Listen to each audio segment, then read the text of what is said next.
안녕하세요. 한 주간의 인사 관련 소식을 정리하여 전해드리는 주간 인사 노무 뉴스입니다. 뉴스의 자세한 사항은 첨부 파일을 통해 확인하실 수 있습니다. 첫 번째 소식은 고용노동부 및 정부 지원 관련 소식입니다.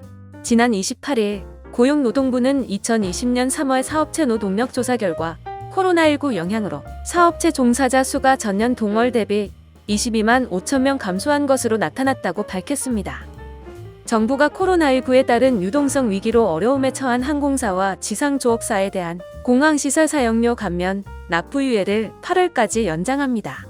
또 저비용 항공사에 대해서는 필요시 추가 유동성 지원을 검토하고 주력 산업을 대상으로 한 금융 안전망도 강화하는 등 긴급자금 수혈에 나서겠다고 지난 23일 밝혔습니다. 고용노동부는 고용유지지원금 지원 확대 방안의 후속 조치로 고용유지지원금 지원 수준을 90%로 상향하는 내용의 고용보험법 시행령 일부 개정령안이 4월 28일부터 시행된다고 밝혔습니다. 이에 따라 우선지원 대상 기업의 경우 2020년 4월부터 6월까지 사업주가 실시한 고용유지 조치에 대한 지원 수준이 90%로 한시적으로 확대됩니다. 코로나19 고용쇼크에 대응해 내놓은 무급휴직 신속지원 프로그램이 27일부터 시행되었습니다. 무급휴직으로 생계에 어려움을 겪는 노동자들 32만 명이 대상으로 1인당 월 50만원씩 최장 3개월간 지급됩니다. 다음은 채용 관련 소식입니다. 지난 28일 한국토지주택공사 LH는 코로나19 사태로 위축된 취업시장에 활력을 불어넣기 위해 청년 인턴 600명을 채용한다고 밝혔습니다. 코로나19 확산 사태로 기업들의 상반기 채용이 얼어붙은 가운데 채용 전형을 거쳐 합격한 이후에도 채용을 취소당하거나 입사 연기 통보를 받은 구직자가 많은 것으로 나타났습니다. 구인구직 매칭 플랫폼 사람인이 구직자 2,052명을 대상으로 코로나19로 채용 취소 또는 연기를 통보받은 경험에 대해 조사한 결과 40.7%가 있다고 답한 것으로 나타났습니다. 다음은 보상 관련 소식입니다.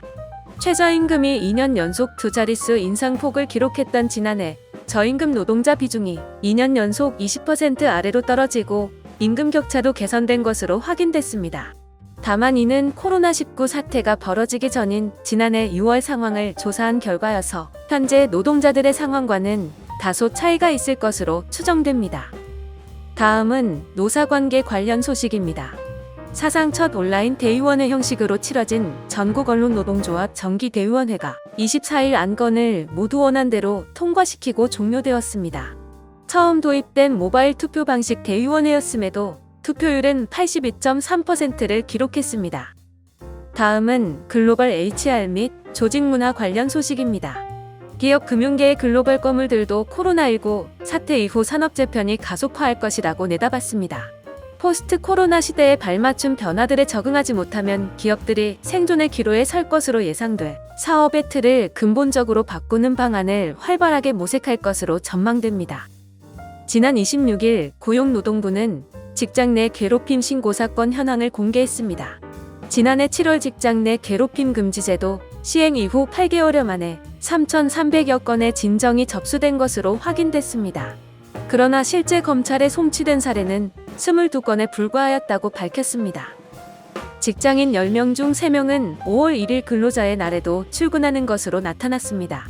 취업 포털 커리어가 직장인 552명을 대상으로 근로자의 날 출근 현황을 조사한 결과 응답자의 31.2%가 5월 1일 근로자의 날에 출근한다라고 밝혔다고 전했습니다.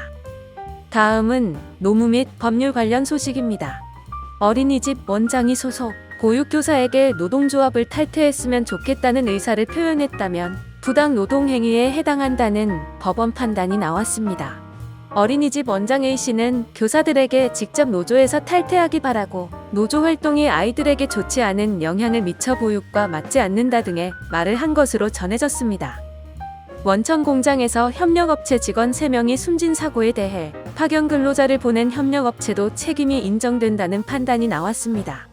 대법원 2부는 지난 2015년 LG디스플레이 파주 공장에서 발생한 사망사고에 대해 사업장이 다른 협력업체에도 산업안전보건법 위반 혐의가 있다고 판단했습니다. 이번 주 인사노무 뉴스는 여기까지입니다. 뉴스의 자세한 사항은 첨부 파일을 통해 확인하실 수 있습니다. 다음 주에는 더 좋은 소식으로 찾아뵙겠습니다. 감사합니다.